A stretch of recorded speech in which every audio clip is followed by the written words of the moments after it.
다시 민수기 말씀 묵상입니다. 지난 13장 끄트머리에서 정탐꾼을 보냈더니 그 땅에 여러 가지 사람이 많은지 적은지, 그들이 땅이 좋은지 나쁜지, 뭐 나무가 있는지 없는지 이런 것들을 이제 정탐을 하라고 당부하면서 모세가 보냈었죠. 40일이 경과했습니다. 그들이 그 땅을 두루 탐지하고 돌아왔는데 그들의 정탐 보고서는 좋은 소식도 있고 안 좋은 소식도 있었습니다. 좋은 소식은 그 땅이 모세를 통해서 하나님께서 말씀하신 것처럼 과연 젖과 꿀이 흐르는 땅이더라. 그 땅은 정말 비옥한 땅이고 우리 살기 좋은 땅이다. 자, 근데 좋지 않은 소식은 뭐냐? 거기 이미 사람들이 많이 살고 있다. 그 사람들은 키가 크다. 그리고 성벽은 높다. 그래서 우리가 두루 다니면서 자세히 살펴보았더니 우리가 그들과 싸운다면 이길 수 없다. 우리가 그들과 싸운다면 우리는 다 죽을 것이고 살아남은 우리의 딸들과 아들들은 그들의 노예가 되고 첩이 되고 아주 비참하게 우리 민족은 말살되고 없어지고 말 것이다. 그런 이야기를 했습니다. 그래, 여호수아와 갈렙이 그렇지 않다. 그러지 말고 우리 저 땅을 차지하자. 그렇게 얘기를 했지만 듣지 않습니다. 10명의 정탐꾼들이 훨씬 다수여서 그랬는지 백성 자체가 부정적인 그런 어떤 주파수를 가지고 있어서 그런지 긍정적인 주파수의 소리에는 반응을 하지 않다가 부정적인 주파수의 소리에는 반응을 하는 것입니다. 그래, 오늘 말씀을 보니까 온 회중이 소리 높여 부르짖었다. 백성이 밤새도록 통곡했다라고 기록하고 있습니다. 자, 부르짖었다라고 하면 하나님의 이름을 부르면서 하나님 살려주십시오. 하나님 도와주십시오. 하나님 우리를 불쌍히 여겨주시옵소서. 하나님 우리의 죄를 용서하여 주시옵소서. 우리 아픈 데를 치료하여 주시옵소서. 뭐 이렇게 소리를 지르고 이렇게 울면서 간절히 하나님 앞에 기도하는 것이었다면 정말 아름다운 모습이 될 뻔했죠.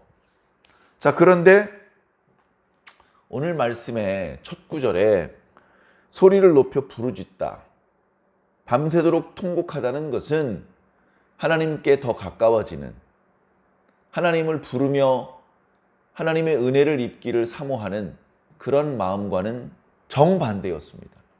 하나님을 원망하고 왜 우리를 여기까지 불러서 여기서 죽게 한 거야? 이런 어떤 불만, 원망, 불평 이런 것들이 눈물의 형태로 쏟아지는 것입니다. 밤새 잠도 자지 않고 계속해서 점점 더 하나님께 대한 감사의 마음이 아니라 적개심, 세상에 하나님 제일 미워, 이런 어떤 분위기, 그런 말들이 밤새도록 쏟아진 겁니다. 그러다가 결국 그 화살이 모세와 아론에게 쏟아지는데 2절을 보니까 이스라엘 자손이 다 모세와 아론을 원망하며, 여기 이제 원망한다는 표현을 썼는데요. 왜 그랬어? 이 정도의 원망이 아닙니다. 여기서의 원망은 네가 책임져! 이거 다 네가 잘못한 거잖아. 네가 다 배상하고 변상하고 네가 다 책임져. 이런 책임을 요구하는 것까지 포함되는 표현을 쓰는 것입니다. 그러면서 말하죠. 우리가 애굽 땅에서 차라리 죽었으면, 아니면 이 광야에서 오는 도중에 죽었더라면 좋았을 것을. 2번이나 아이고 차라리 죽었으면 좋겠다. 우리가 저 가나안 땅 사람들과 싸워서 죽느니 차라리 광야에서 죽었더라면 좋을 뻔했다. 차라리 애굽 땅에서 죽었으면 좋을 뻔했다. 자, 이거를 현대적인 표현으로 바꿔서 표현하면 이렇습니다. 내가 저 천국에 가느니 신앙생활 하는 도중에 죽거나 아니면 불신자인 상태로 죽었으면 좋을 뻔했다라고 얘기를 하는 겁니다. 여러분 듣기에 어떻게 괜찮으십니까? 교회 잘 다니다가 변절하다가 믿음 다 팔아먹고 죽는 거, 또는 불신자인 상태로 죽는 거, 그런 거 원하십니까 혹시? 우리 그리스도인들에게 가장 최악의 선택이 바로 그런 거죠. 잘 믿다가 배신하고 변절하고 믿음 다 잃어버리고 그러다가 죽는 거. 이 땅에서도 죽은 이후의 세계에서도 용서받을 수가 없습니다.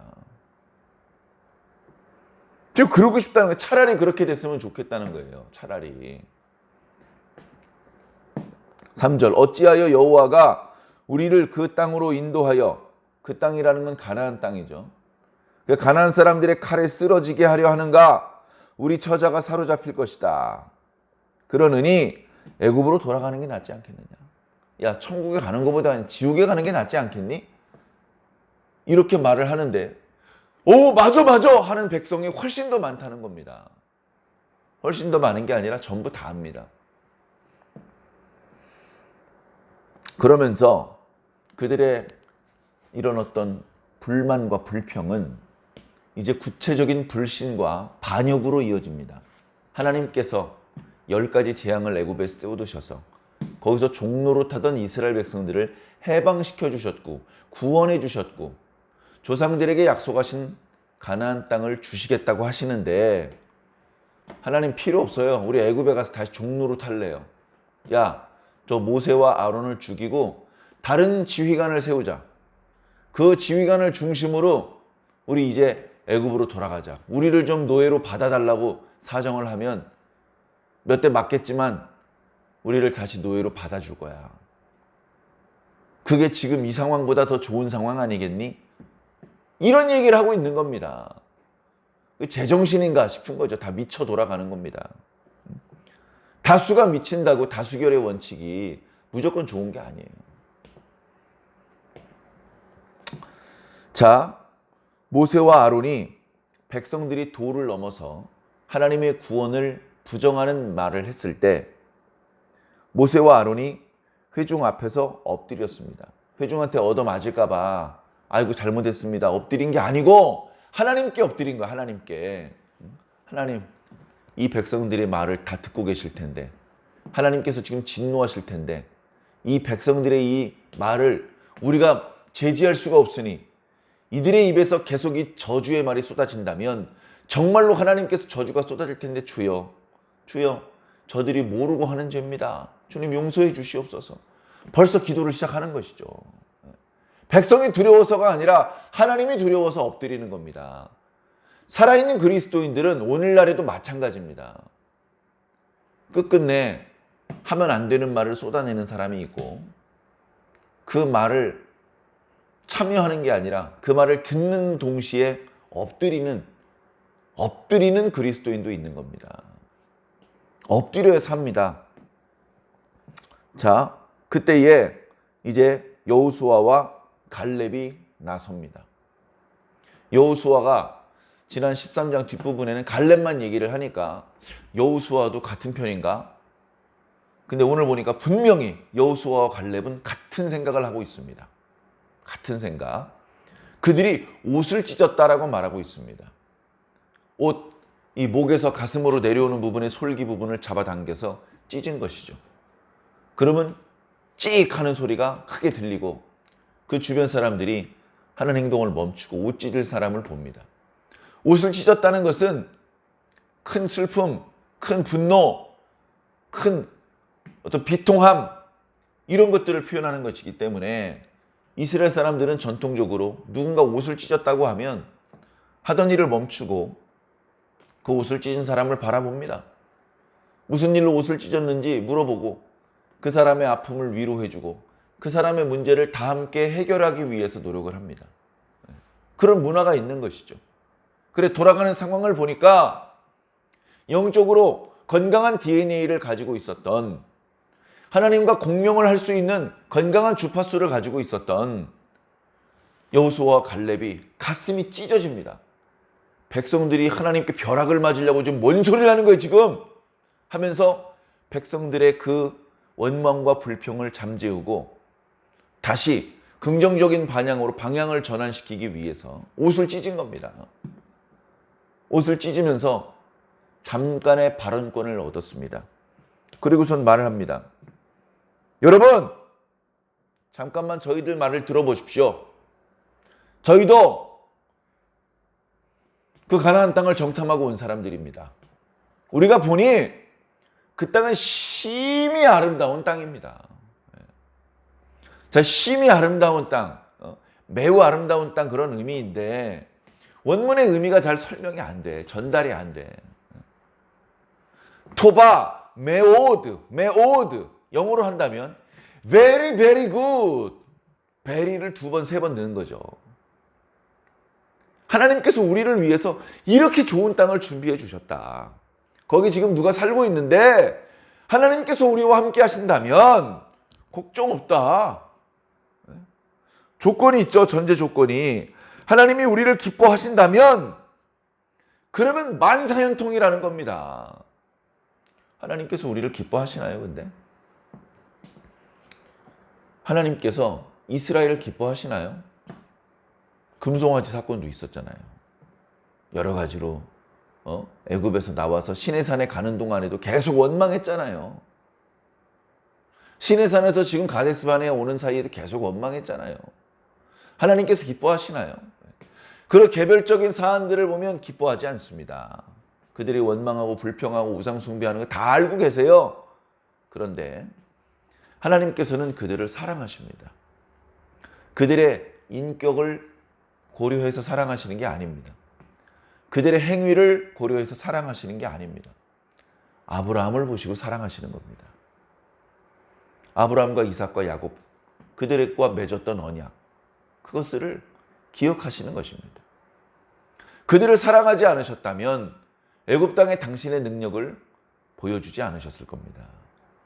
그들을 사랑하셨고 그들을 애굽 땅 종되었던 땅에서 해방시켜서 가나안 땅의 주인으로 만들 계획과 의지를 하나님께서 가지고 계신 것입니다. 하나님께서 이스라엘을 사랑하신다는 증거이죠. 그러니 하나님께서 지금까지 함께하고 계시고 오늘 아침에도 만나를 주셨고 오늘 저녁에도 불기둥이 우리를 따뜻하게 데펴주고 있는데 이게 하나님께서 우리를 사랑하신다는 증거가 아니면 무엇이겠느냐. 그러니 저 살고 있는 사람들이 좀 많고 그들의 키가 우리보다 크고 성벽이 높고 그들에겐 왕과 군대 장관이 있어도 상관없다. 우리가 이긴다. 그렇게 소리쳤습니다. 믿음의 소리였어. 그 소리는 불신의 소리를 쏟아내는 사람들의 정신을 차리게 할 수 있는 그런 말씀이었습니다. 그러나 정신을 못 차린 사람들이 더 많았습니다. 그들은 여호수아와 갈렙의 말을 듣고 정신을 차린 것이 아니라 오히려 더욱 분노했습니다. 돌을 들어서 여호수아와 갈렙을 쳐 죽이려고 했습니다. 그 아가리 목 다쳐 하면서 험한 쌍스러운 욕을 하면서 돌멩이를 집어 던질 생각을 했습니다. 모세와 아론은 엎드려져 있고 이게 웬일입니까? 이게 하나님의 백성 이스라엘입니까? 교회도 마찬가지예요. 이게 교회입니까? 싶은 생각이 들 그럴 장면들이 이미 한국교회 역사에 여러 번 있었고 어쩌면 지금도 앞으로도 일어나고 있거나 일어날 수 있습니다. 세상이 교회를 걱정하는, 아이고 교회가 저러면 안 되는데, 세상이 교회를 걱정하는 시대라고 그렇게 개탄하지 않을 수 없는 그런 상황이 자주 발생되는 것입니다. 자, 하마터면 믿음의 소리를 했던 여호수아 갈렙이 어이없이 돌에 맞아 피투성이가 돼서 죽고 모세와 아론은 버려지고 이스라엘 백성들은 다시 애굽으로 돌아갈 뻔했습니다. 하나님께서 나타나지 않으셨다면. 백성이 여호수아 갈렙을 쳐 죽일 만한 큼직한 돌멩이를 발견할 때쯤 하나님께서 나타나셨습니다. 오늘 말씀에는 온 회중이 그들을 돌로 치려 하는데 그때에 여호와의 영광이 회막에서 이스라엘 모든 자손에게 나타나셨다. 났다라고 기록하고 있습니다. 하나님께서 당신의 얼굴을 백성들한테 보여주신 것은 아닙니다. 하나님께서 시내산에서처럼 당신의 음성을 백성들에게 그동안 들려주지 않으시고 모세에게만 들려주셨는데 정말로 오랜만에 하나님의 음성이 백성들에게 들리는 상황이 되었습니다. 자, 이 상황을 잘 보세요. 하나님께서 등장하셨어요. 하나님께서 더 구경만 하실 수 없는 1초라도 늦게 나타나셨다가는 죽으면 안 되는 여호수아와 갈렙이 죽을 수도 있는 그런 상황이 연출되고 있습니다. 하나님께서는 늦지 않게 그 상황에 나타나셨는데 하나님께서 나타나셔서 뭘 하셨느냐? 그걸 생각해 보시죠. 하나님께서 나타나셔요. 앞으로도 나타나실 겁니다. 근데 왜 나타나시고 뭘 하실 것인지를 보시면 되는 거죠. 하나님께서는 도가 넘는 말을 했던 사람들에게 심판을 베푸실 것입니다. 첫째, 10명의 정탐꾼들에게 심판을 베푸실 것이며, 둘째, 그 10명의 정탐꾼들의 말을 듣고 밤새도록 울며 하나님을 원망하고 주의 종을 원망하고 하나님께서 하셨던 구원의 역사를 거부하고 불신하고 반역을 저질렀던 이스라엘 자손들을 향하여 심판을 베푸시는 것입니다. 여호수아와 갈렙, 모세와 아론도 심판을 받았나요? 아니에요. 그들은 칭찬을 받았습니다. 뒤에 이어지는 말씀을 들어보시면 압니다. 그들은 칭찬을 받았고 축복을 받았고 그들은 백성들에게 돌팔매질을 당하여 죽을 뻔한 자리에서 구원을 받았습니다. 자, 하나님께서 나타나시는 것은 소풍 오시는 게 아닙니다. 두 가지 일을 동시에 하기 위해서 오시는 거예요. 심판을 베풀고 또는 구원을 베풀고. 하나님이 떴다! 그럼 심판이 베풀어지거나 구원이 베풀어지는 것입니다. 선지자가 떴다! 그 말은 잠시 후에 하나님께서 오시겠구나. 잠시 후에 심판이 또는 구원이 베풀어지겠구나. 그것을 직감할 수 있어야 됩니다. 시간이 얼마 남지 않았을 때 그때 선지자가 뜨는 겁니다. 그리고 선지자가 말씀하신 대로 이루어지는 것이죠. 심판이 또는 구원이 베풀어지는 것입니다. 우리는 다 교회 다니면 구원받을 줄 압니다. 교회 다니는 사람들 중에서 구원받는 사람들이 나타나겠죠. 그러나 나의 믿음이, 나의 언어가, 나의 살아가는 그런 삶의 모습이 정말로 하나님의 구원에 합당한 그런 모습인지 점검이 필요합니다. 하나님께서 오시기 직전에 점검하면 늦어요. 날마다 점검을 해야 됩니다. 하나님의 말씀이라고 하는 거울에 매일 서야 됩니다. 하나님의 말씀이라고 하는 정답지를 가지고 내 성적을 살펴보서 그 바로 잡아야 되고 또 끌어올려야 되지 않겠습니까? 사랑하는 성도 여러분, 우리 스스로의 모습을 돌아보시기를 부탁을 드립니다. 하나님 앞에 부끄럽지 않고 신앙의 후배들, 우리 자녀들에게 부끄럽지 않은 그런 마음, 착한 마음, 그런 착한 마음에서 비롯된 착한 말, 그런 착한 마음에서 비롯된 착한 우리의 삶의 모습으로 오늘도 승리하시기를 예수님 이름으로 간절히 축원합니다.